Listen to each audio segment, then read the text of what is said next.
morning, good afternoon, and good evening, everybody. Wherever you're dialing in from today, you're very welcome.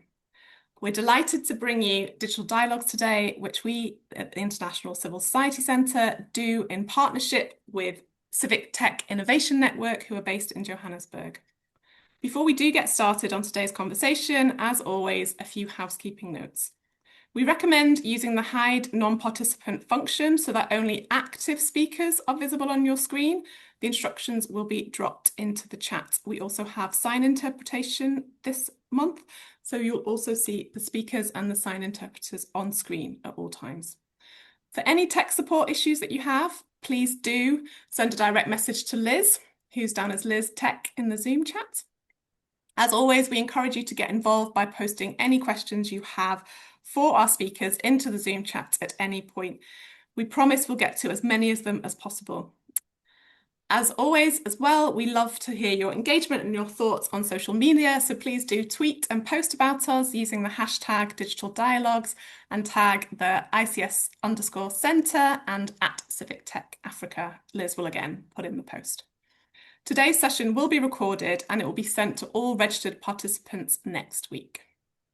So let's get started. Hello, everybody. Welcome. Thanks for joining today. My name is Rachel Wilkinson.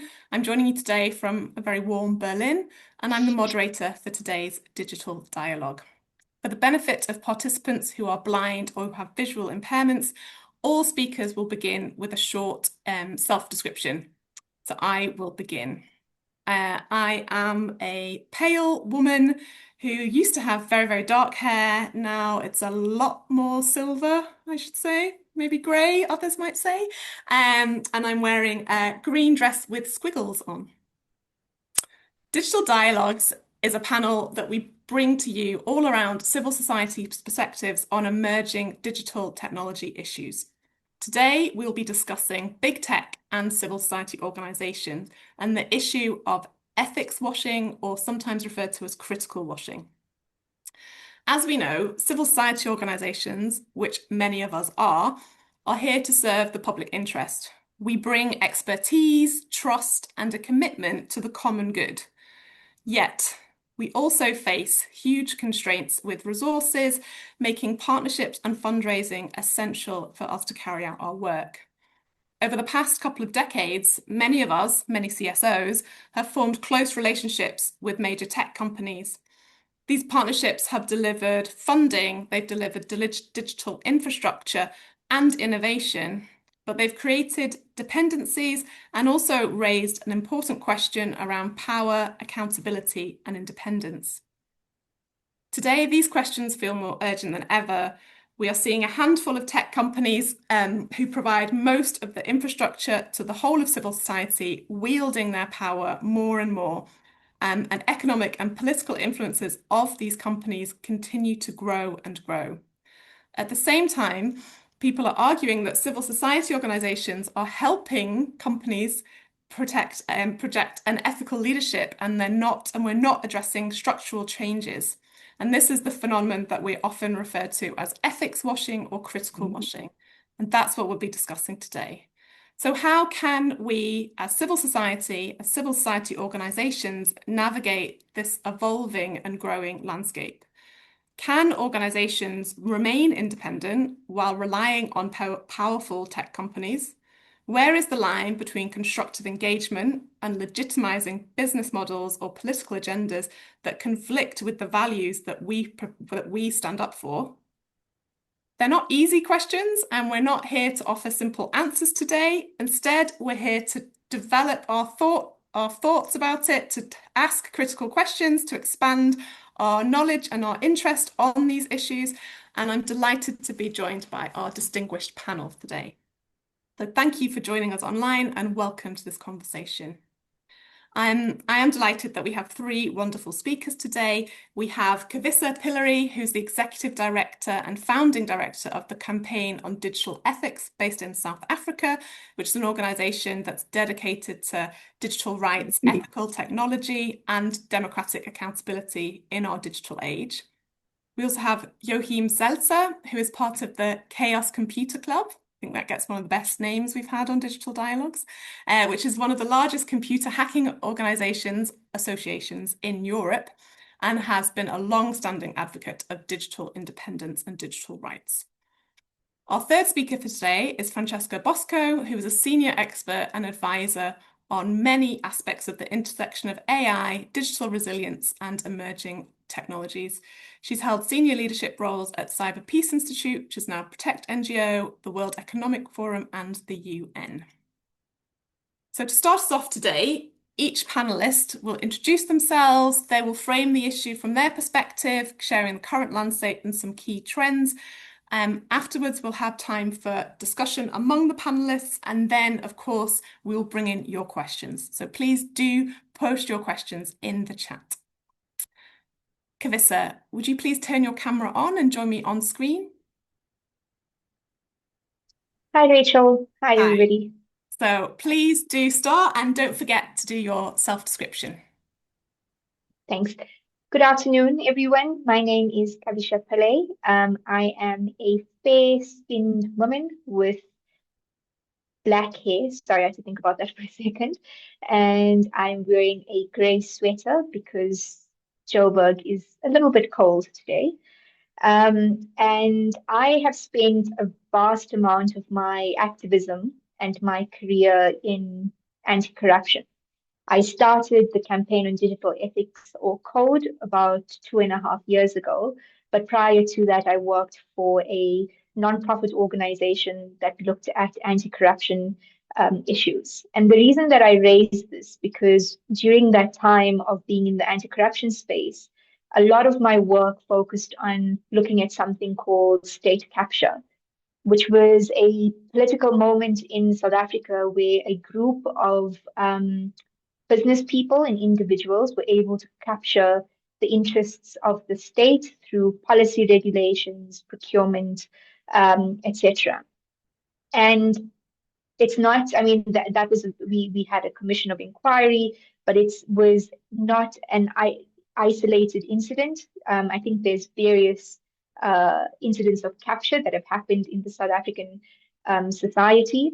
But why I bring that up at this point is because I think we are seeing a very coordinated attempt by big tech companies to capture both the state through through political means, and the US is an example of this, where after Donald Trump was elected, or where it was evident that Trump was going to win, a number of these big tech companies went in to support him, because it meant that they would not necessarily get regulated, that they would have some freedom to do whatever they want, and that there was going to be very little accountability.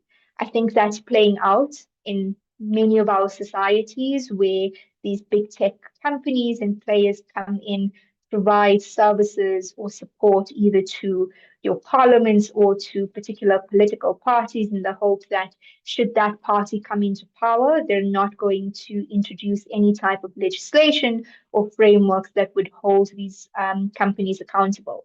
And so whilst we're seeing that play out in a political space, I think equally we're seeing that play out in the civil society sector as well. Last year, I attended a digital rights conference. I'm not going to name names, but it was my first one.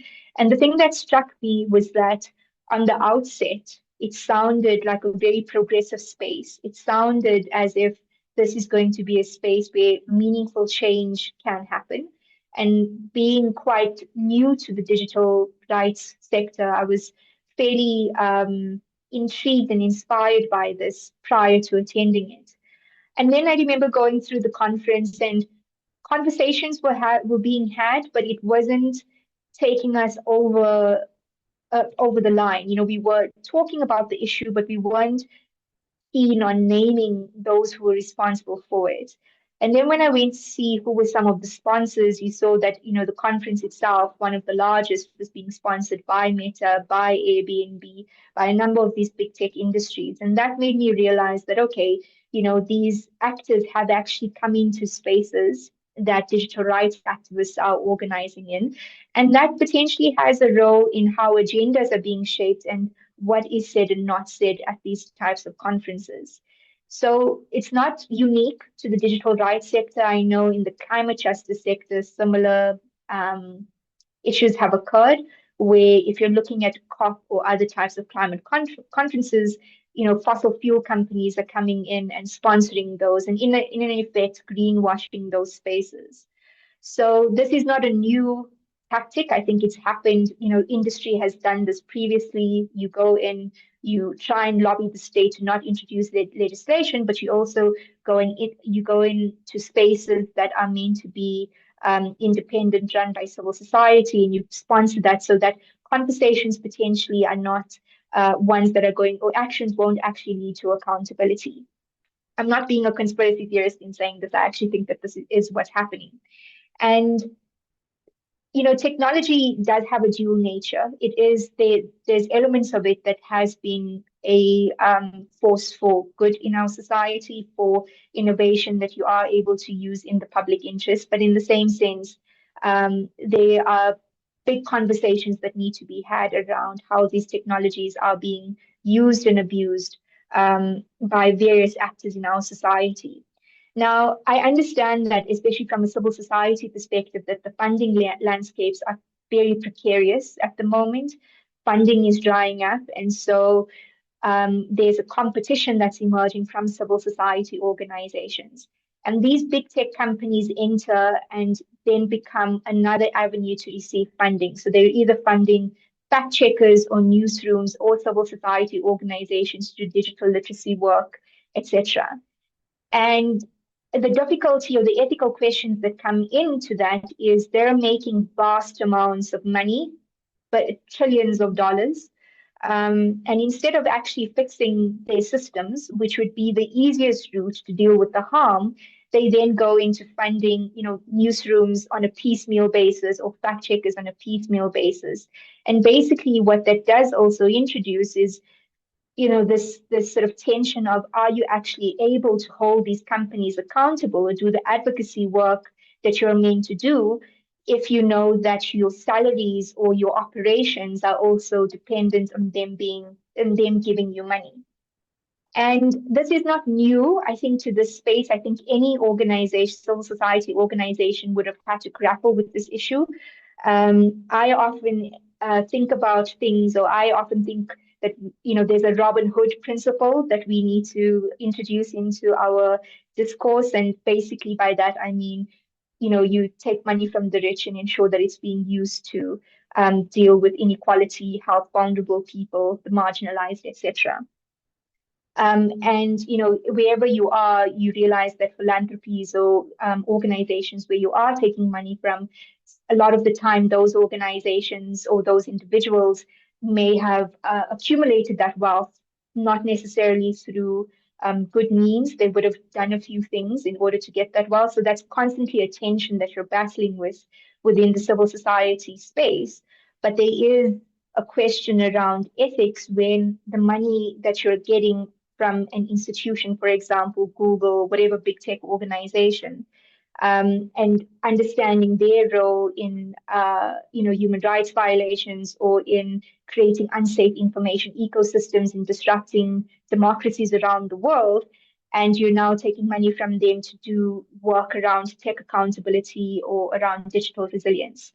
And so it's difficult and uncomfortable conversations to be had. I don't know if it is as easy for us to say, well, we're not going to take money from them on the grounds that we know that we don't have a lot of money flowing into civil society organizations.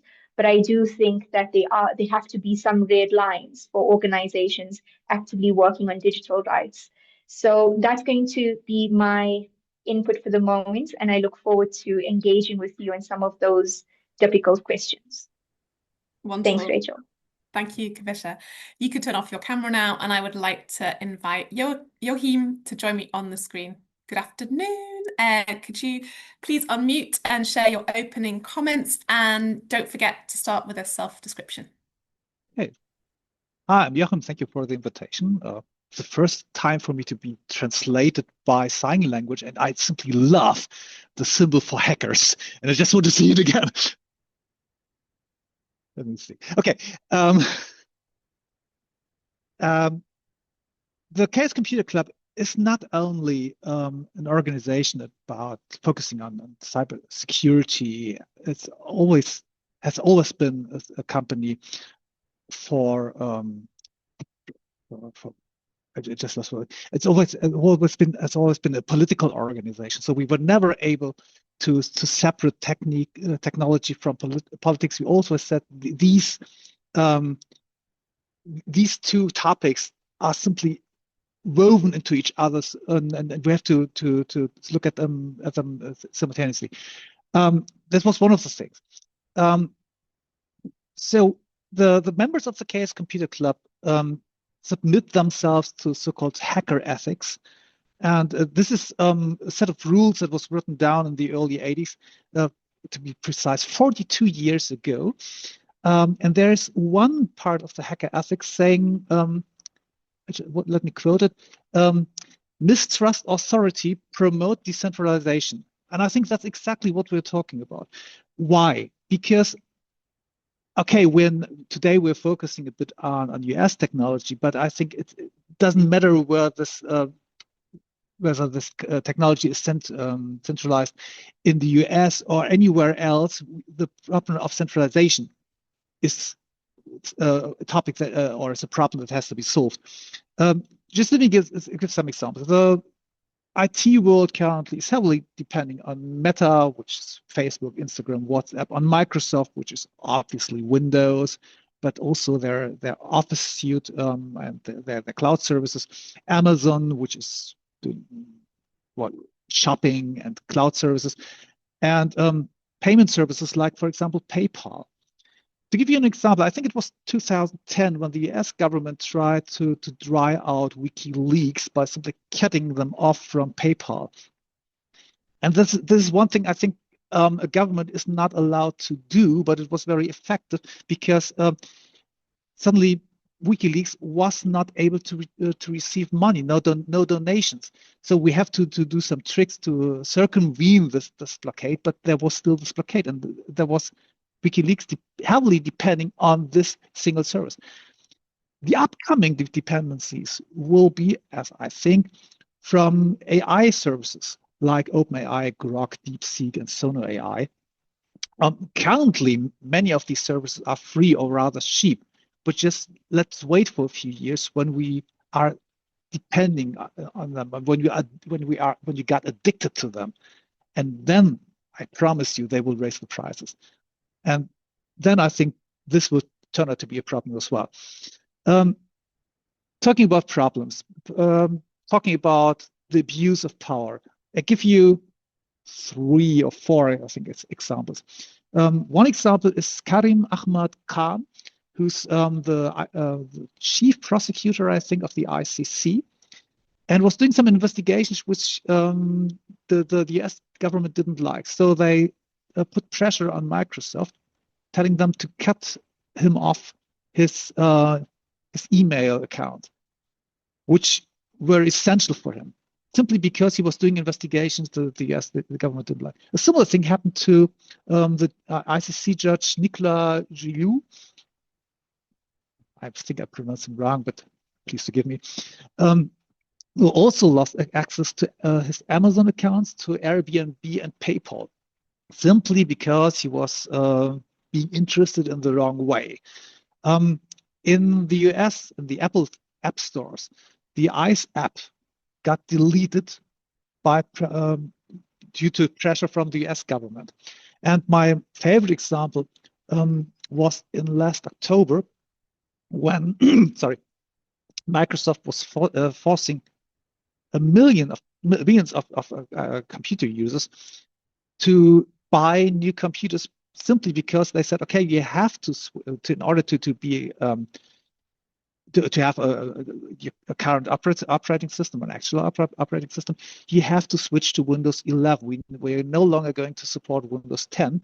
But in order to do that, your computer has to fulfill certain requirements. And if it does not, you simply have to buy a new computer. So the old computers were still working. They were still doing fine, but millions of people were forced to spend hundreds, maybe thousands of euros in my context, just to buy new computers. And this was a point where I thought, well, why didn't people simply switch to Linux? And the answer is because they thought it's too difficult for them. It's too much effort they have to invest because, well, Linux is not Windows, and there are some changes connected with switching operating systems. So they reluctantly, but nevertheless they did. They took out their purses and spent hundreds of euros for a new computer. So this is one of the things. The question is open source an alternative? And I would obviously say yes, there are alternatives. And later on, we can easily or gladly discuss which alternatives there are. The thing is, using these alternatives is not an easy thing. And I'm not going to promise you, okay, you take, for example, LibreOffice and simply continue doing your office work. It will be effortless. It will be easy, seamless. No, it won't. To give you an example, Schleswig-Holstein, the state I'm living in the far north of Germany, close to the Danish border. In Schleswig-Holstein, the government decided to switch to open source products. This sounds easy and turned out to be a mess and very painful because the switch was not as easy as expected. Finally, they were able to do that, but it hurt. It was a big pain.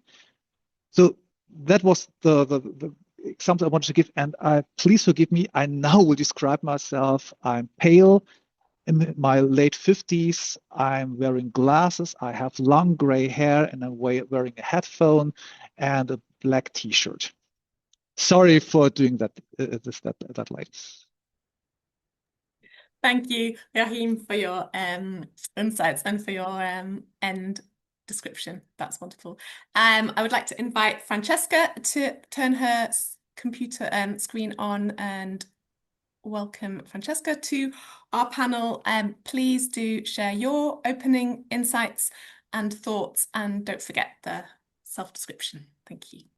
Thank you so much, Rachel. And I'm Francesca Bosco, and I'm nowadays, I have to admit, a middle age, and I have short brown hair and brown eyes, fairly tanned, and I wear a sleeveless beige vest because I'm based in Geneva, and it's in a full, let's say, summer bloom here. So thank you so much for the invite, and also I would like really to say it's a perfect segue in a way with the excellent remark of our speakers colleagues. So I would say, so, I mean, you mentioned it already, a little bit about my background, meaning that I've spent the last 2 decades in basically at the UN, the World Economic Forum, and then I joined a civil society organization specifically focusing on, I would say, considering cybersecurity as a global public good, and therefore specifically working also with the private sector to deliver cybersecurity to the most vulnerable. So I got insight, and I've always worked across, let's say, my different roles with the private sector. So I would like to share, let's say, some reflections with you, hoping to bring some food for thoughts. I would like to start with one thing, a little bit in framing the issue, because I think that critical washing is not one thing. I very much appreciated let's say, the provocative effort of the panel, but I think it's also important to understand that inside the critical washing, you have like reputational washing, where a company funds, for example, visible initiative to offset scrutiny elsewhere in its business. There's a structural dependency where, for example, a civil society organization doesn't choose complicity so much as inherited, because the infrastructure layer of the internet is concentrated in a handful of firms and there's no alternative at scale. We heard about it just a few seconds ago. And then there's governance washing. So where basically a company try to join some multi-stakeholder initiative or support, for example, civil society organization and treats membership itself as the deliverable rather than the ongoing accountability that it's supposed to trigger. I mean, just to mention that it's indeed complex, and there might be different cases. I would like to flag specifically one thing, and I'm glad to come right after Joachim, because I think there are also some concrete risk when it comes to the dependency, which are, for example, surveillance and security risk facing civil society today. There are concrete, non-abstract, and they are intensifying for several external factors, but also for the dependency factors. So civil society organizations face, I would say, attempted exploitation of website vulnerability at multiple times the rate other internet users see. And according to a very comprehensive threat report published this year by one of the major infrastructure providers that protects also civil society at scale and journalists, for example, and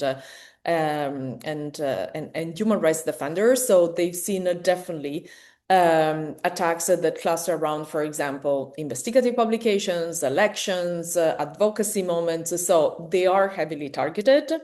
Surveillance is the other half of this. So it's more dangerous precisely because in a way it doesn't announce itself. So commercial spyware has been documented against several journalists, lawyers, human rights defenders across multiple continents.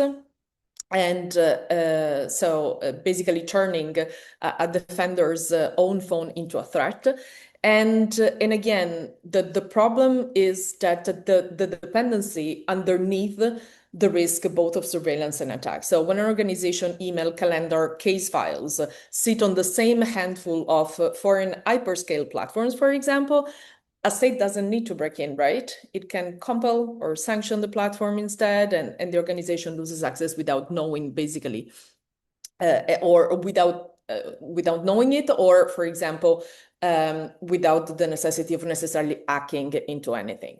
The third part that I want to, the third point that I want to make is that I think there is a big debate in this moment across the globe about digital sovereignty. Specifically, I mean, and Joachim was mentioning these open source alternatives as a sort of like practical response to critical washing and not just a slogan, right? And we have lived documented cases of exactly this mechanism in, I think it was last year that the US sanctions against the International Criminal Court, chief prosecutor that resulted in his Microsoft email being disconnected. So within months, basically, the court had confirmed that it was migrating its entire Office software suite to OpenDesk, which is an open source software, precisely that no single state sanction regime would disable its operation again. The point is that, as also Joachim was mentioning, one of the issues that I see is that it's not so easy. It's not so, I would say, not so user-friendly yet, specifically for organizations that might be smaller, do not have the right resources or the right knowledge, and also, let's say, they are constrained also by the speed that technology is moving nowadays. So I would say also that sovereignty infrastructure is not necessarily immune to the same power imbalance. So we are discussing here, and so it has to be built deliberately to avoid recreating it. And let me finish with a couple of considerations about the funding dimension, because I think that also private sector philanthropy, in a way, is where critical washing is the hardest to see, in a way, especially because it looks the most generous. And it was very interesting the mention about like should we take money from private sector companies, in which way?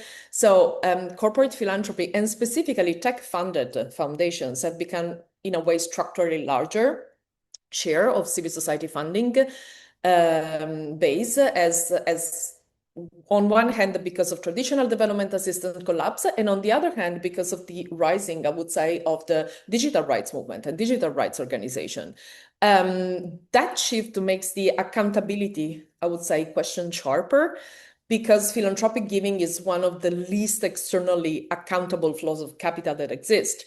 Because unlike a market transaction or a government budget, a corporate foundation answers to no electorate, often no shareholder vote or on individual grants, and often do not even independent governance. And again, there are exceptions, but still, they are very much intertwined often with the company in itself. And I remember when I was working at the UN, we had a case when there was a big tobacco company that was interested in funding the work that we were doing. And I mean, it was a sort of like a clear no, right? Or clear cut. I remember when we were discussing about, like, for example, military industry support. With technology company, as we know, it's much more complex, I would say. And especially it's complex for civil society organizations in this moment. And this raises obviously the question of accountability. Indirectly, I would say last year, and we see the effect also this year, civil society coalitions raised, I would say, sustained and well-evidenced concern that major cloud provider infrastructure was being used, for example, by military intelligence unit, that it was implicated in serious human rights violation and harms, and the same company continued to fund civil society programs on unrelated causes. So accepting that funding isn't inherently wrong. I'm coming from, let's say, I was working at an institute that was founded and funded by, I mean, it's public knowledge, MasterCard, Microsoft, and the Hewlett Foundation. But I think that the key here is, and it was mentioned also before, having ethical guidelines and I mean, precise funding policy. I think the let's say the complacency on the washing is that you cannot accept it silently without naming the tension publicly, and so and also act upon it. And then the two quick thing is what is actually working to me is basically being intentional about designing programs. And again, on one hand, the funding policies, but on the other hand, also designing programs that are actually working with, let's say, this caveat in mind. I give a practical example at the Cyber Peace Institute, now Protect NGO, on purpose that there is this name. We developed this, the flagship program that is called the Cyber Peace Builders Program. That is a program that is basically doing the matchmaking between cyber skilled volunteers coming from the private sector, so private sector companies, and matching them with civil society organizations in need. And again, it took us, I mean, I'm very honest with you, it took us, I would say, 5 years to come to the let's say, to the full extent of the program and to fine tune every time.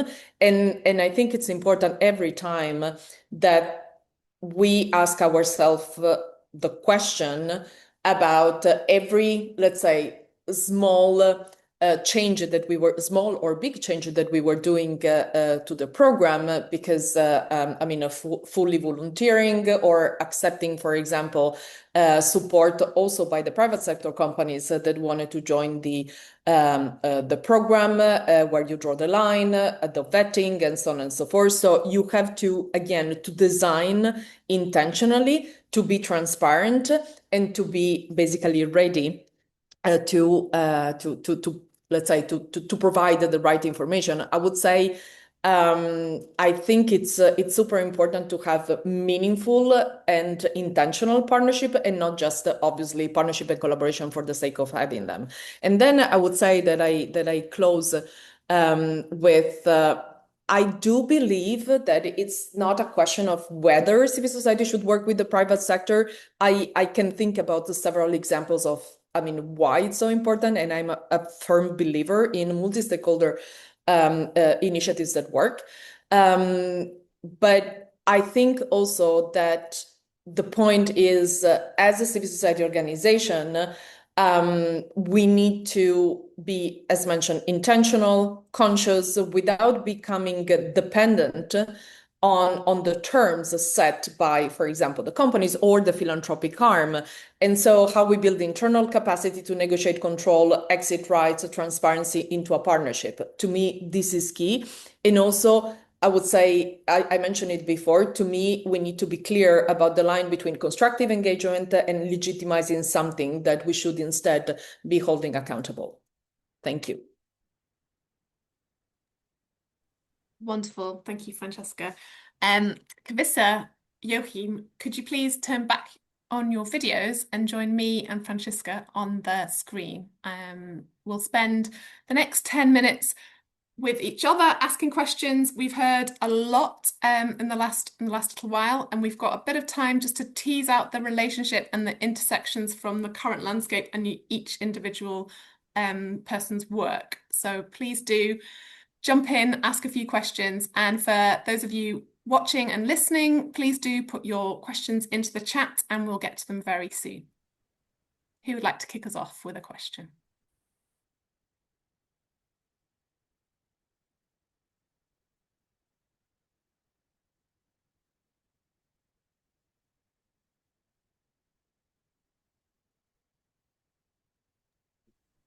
Maybe that question is a bit nerdy. I would like to address Francesca. You mentioned the security aspect, and you surely remember the CrowdStrike incident when I think, okay, 3 years ago, I think was thousands of airports were going offline due to an update wrecking Windows. Back in the day, I was asked whether it was avoidable, and I said, basically yes, but it's going to be expensive. What are your thoughts about that?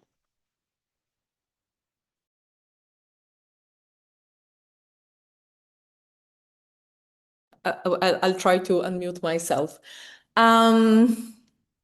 In terms of like being avoidable or in terms of being, let's say, expensive? If you had the choice, or if you had the power to avoid this incident, do you So think to it's me, yeah, no, go. Sorry, go. so? What would you have done, and do you think it's feasible in terms of financially feasible? Okay, so that's a very interesting question, and what I thought, and we at that time we also let's say position a little bit the position of the institute. I can see if I can still find it in the new website. But the point is that I think that. Yes, it was avoidable. I think that several safeguards could have significantly reduced cascading consequences. Complete independence, I'm not so sure, because also of the, let's say, of the interconnection of the global interconnection of everything. I would say that there are some, I think, technical mitigations, but there are also some organizational mitigations. The organizational ones bring to a set of other discussion, but I mean, from a technical mitigation point of view, I'm thinking basically about like greater OS level containment. I'm thinking about like sandbox testing, or I'm thinking like stronger pre-deployment validation. Indeed, when I'm saying this, I see it as how costly or how difficult it could be for a civil society organization with no resources or limited resources, and especially with no awareness or no internal capacity on that. Hence, that's why we also built a specific program on this. I think, but also there are some organizational mitigation. I often use the CrowdStrike example as well as a sort of like wake-up call, together with a couple of other examples. So I think that there are some, and this is why I'm saying there are some safeguards that you can put in place that are in a way cheaper, like for example, vendor diversification, super key is the business continuity planning. And this, you should have it regardless the vendor that you are depending on, or like, for example, the resilient communication channels, test recovery protocols, test exercise, crisis exercises. So this is why I'm thinking there are some technical measures. There are also some structural mitigation, like obviously the problem is like the centralized digital infrastructure, the interdependency, competencies and so on and so forth. But there are also some organizational mitigations that if we increase the awareness, we can operate not necessarily at a super costly in a super costly fashion. But that's my that's my opinion on this. I have a question from the South African perspective, because we don't have the same safeguards in place. For example, the Digital Services Act or this AI Safety Act, which is in place in the EU. And there was a recent issue where one of the government departments that was responsible for introducing an AI governance policy for the country, they had essentially used AI to write this, and it was exposed because some of the sources that were listed in this discussion document turned out to be it didn't exist. So the AI hallucinated, and there was nobody in that chain of command who had picked up that these sources didn't exist, and it was published, and a few journalists had now uncovered this. And in some of the work that we've been doing with various government departments around the safety and use of these technologies, it seems that, you know, various public servants are using different forms of LLMs or generative AI to do their work, but also using, public data information that's meant to be secured is now being uploaded into these systems to help these officials to do their work. And so there's a sort of data sovereignty issue and a security of the country. But there's also, I think, a lack of, and I say this from with a lot of respect to those who work in the public service, but there's also a lack of technical expertise from those who are in the public service to understand how these systems are actually built, where that data is going through, and the issues around automation of decisions. And so I don't know, for example, what's your advice or what you're seeing in your spaces as well. Because one of the things that I think would emerge in our countries that don't have the necessary safeguards like the DSA or the AI safety framework is where these big tech companies are also coming in to our countries based on the learnings of what's happened in Europe to try and lobby our governments to not introduce similar types of frameworks that would introduce accountability to hold them, to make sure that they're transparent, but would instead try to offer solutions that would say, okay, we're going to help you, but in return, don't put in stringent guardrails like those in Europe did. I don't know if you have any thoughts or comments on that. But we're out here in the Wild West. We don't have the same mechanisms for accountability that exists in Europe, for example. Can I take this one, because I'm particularly passionate about this topic, meaning that I always say I'm a recovering lawyer, meaning that in reality I'm an international lawyer, but then I took, let's say, a different I encountered technology and I fell in love. So I think you're raising a super interesting point, and I would say that for once, with all the challenges and with all the discussion that we have about, let's say, the human rights protection inside the EU AI Act and now the Digital Omnibus, and I mean, I guess you're familiar with that, but I do believe that it's let's say, fair piece of regulation, and I think that also there are many countries in this moment that are trying, let's say, to follow that example. Now, when it comes to specifically, I like your question because this is where, for example, first of all, collaboration, cooperation, and I would even go to say coalition building with the civil society organization, within civil society organization makes sense.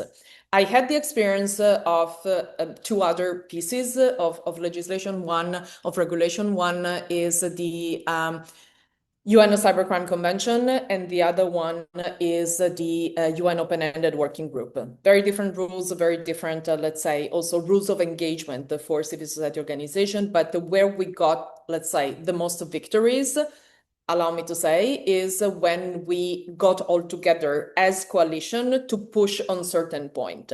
And it means a coalition also beyond the, I would say, the digital rights movement that obviously was already in a way following this topic, and instead expanding it. It required quite some, let's say, quite some effort into that.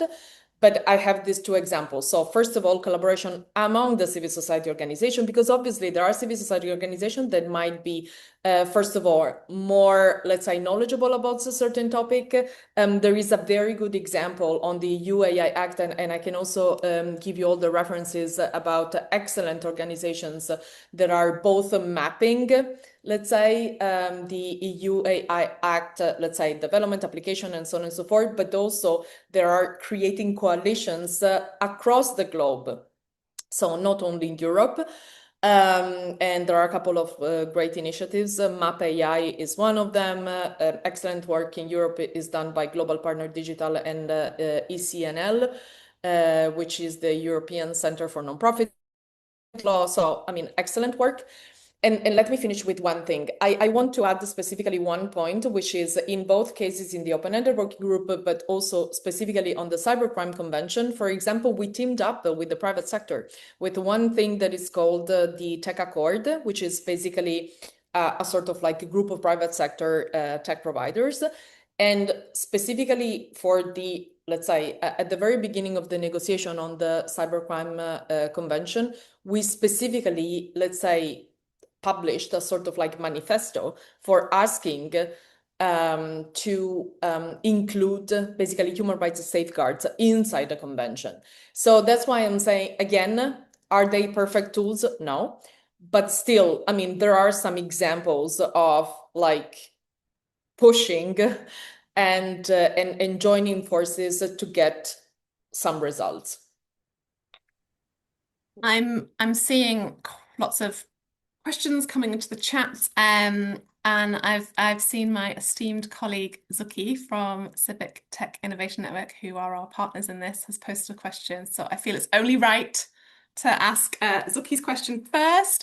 And it's a very interesting one. I think, Joachim, it'd be great to get your perspectives. So Zuki's experience is working at the nexus in between CSOs, NGOs, networks, and public universities.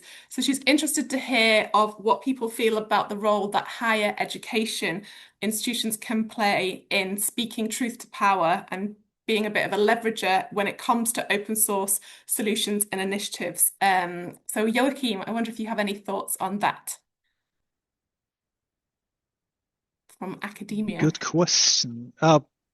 First of all, I think academia is one of the institutions that have the power and I think the arguments to propagate open source software. I mean, the very roots of open source are in academia, so it's kind of the natural role. The question is, well, academia is also famous for sitting in an ivory tower, which means that we have, or that academia, oh, I'm sorry, that academia is said to have, let's say, unrealistic ideas that are not very practicable. That's a question. When I was in university, I learned a very ideal world. And that means just because in university you can propagate, for example, open source software and can say, okay, let's see how we can make our students work with this software and to use it. That's one thing. And I think that if you have a high education, you have the tendency to be more willing to, let's say, use software that's not the mainstream. the question is, could you bring out this kind of software from university, from academia into the public? Let me give you an example. I like talking about messengers, and there's one messenger I really, really like, or to be more precise, a messenger protocol I really like. That's called Matrix. It's a decentralized messenger protocol, which means that you're not depending on one singular organization. You still have good crypto, you have open source, everything you like. This, and if you want, you can simply set up your own matrix service. So you have a decentralized messenger universe.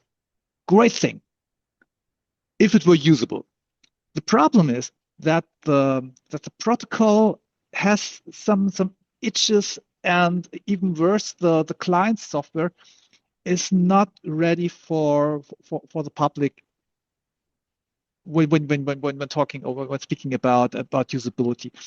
I can give you several examples where the key exchange between several clients broke, which left you in a chat room where you were suddenly only able to read half of the messages because, well, you didn't have the keys necessary to decipher them. You were before a server reboot, and then suddenly messages became unreadable. I think all these problems are solvable, but academia tends to say, okay, we saw that it's working, that it's basically working, it's basically doing fine, and we are willing to accept the disadvantages. And out in the wild, people simply want things working, and they don't want to study them. They simply want to set up the messenger and want to exchange messages. They don't want to care about what's going on under the surface. So yes, if not academia, who not? But it's got its hurdles.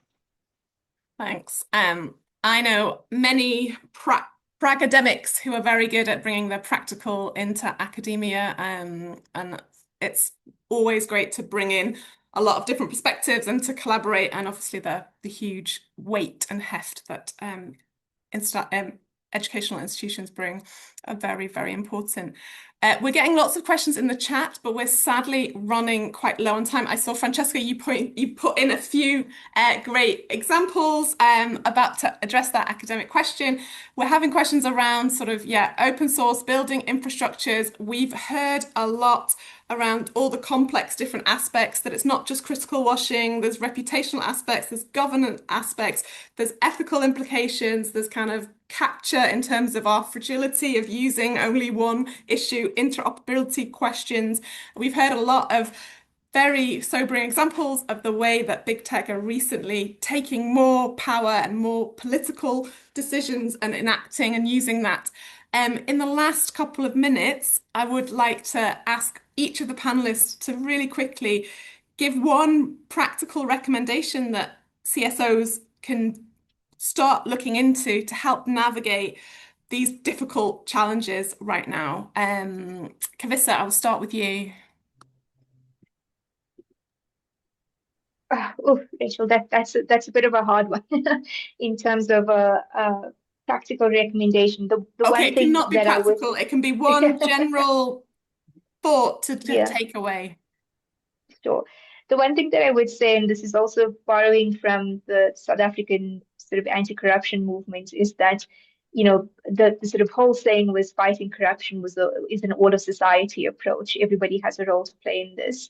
And I think when we're looking at the sort of tech question and what's going on right now and how tech is disrupting our societies, it's not only for, certain civil society or academics to be dealing with this. I think it is going to require an all of society approach where you have public that are using the technology responsibly and they understand how it works. You have civil society that's pushing for accountability, media doing the investigations, academia, but also you have the private sector who are in there willing and able to shift and change their technologies for the betterment of society and not just for their bottom line and profits. And that governments that we're electing are willing to see that AI and new technologies do pose an existential threat to all of us. And so I think, as much, it's the sort of question about funding flows and accountability is absolutely key. But I also think that we are, and this is to Francesca's point earlier to me, was that it is going to require a lot of coalition building, and not just of the usual suspects, but people that also make us uncomfortable, to see how we can get to a point where this technology is going to be used for good and not in the way that it's being used, now and for many years, preceding this.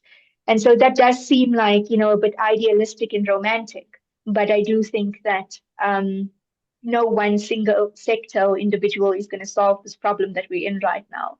So just to echo Francesca's point of coalition building, all of society approaches what we need at the moment. But Thanks. Thank you, Rachel, and thanks for this opportunity. Francesca, over to you, and you can be as idealistic as you like. I was just sharing because hearing Kavisha excellent points. I was thinking, that there are a couple also of good resources that I want to mention, but I will put them in the chat.